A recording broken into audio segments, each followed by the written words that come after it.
Sveiki, mėly žiūrovai, dabar mes esam Žalgirio arenoje ir čia vyksta Žalgirio komandos treniruotė. Ką tik aš kalbinau NBA žvaigždę. Watch Cobra TV. Kaip jūs matote, jie toliau kalbina, o mes stebėjom repeticiją ir iš tikrųjų kiekvienas iš jūsų turi galimybę ją stebėti, kadangi kiekvienas iš jūsų gali iš tikrųjų papulti Žalgirio treniruotę. Jums tai reikia su LSP programa tapti Žalgirio klubo nariu ir apsilankyti 10 Žalgirio rungtynių. Iš tikrųjų tai nėra labai sunku, kadangi tapę Žalgirio klubo nariu, perkant 4 bilietus, jūs gausit 5 ir įvairiausių nuolaidų ir kitų nuostabių dalykų. Krepšinė aikštelė, iš viršaus ir būtų metis kauras visiems savo priešint krausi, kol kai žaidėjai išgarsėja gerais rezultatais automatiškai pavirsta į valiutinę prekę, kaip pasiūlys jam milijoninį kontraktą, tik tada jisai supras, kad tai jau nebesapnas prieš jį, atsivers pasirinkimo laisvę iškiai, žalia maika, kėdus naikus.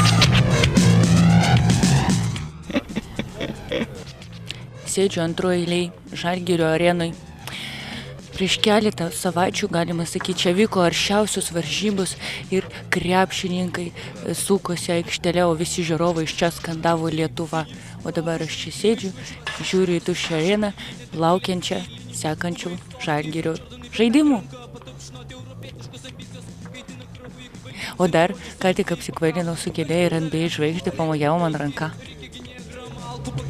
Atstovauja erelių komandą, tai stiprių skusta galvių bandų, šiuolaikinis žaidimas, fantastiški pasai, gerai deda iš viršaus, ką jie negerbė teisėjų, tai negarbingai. Atvykom čia, žodžiu, žiūriu, labai daug žurnalistų išsigandau pirmai. Bet tada priejau, paklausiau, sako, jo, jūs čia pataikėt, čia Žalgiris, ateikit į vidų, užėjom, čia vyrai žaidžia krepšinį, mėto kamuolius ir treneriai šneka apie dalykus, apie kuriuos aš nevėlį neišmanau. So we need to be together and we need time. Thank you very much. Čia jums iš pirmųjų lūpų 2 siekiai šį sezoną pas komandą. Susižaist ir laimėti visas rungtynes. It's okay? So? What you want me to say? Watch Cobra TV? Yeah, just say watch Cobra TV. Okay. Why now? Yeah. Watch Cobra TV.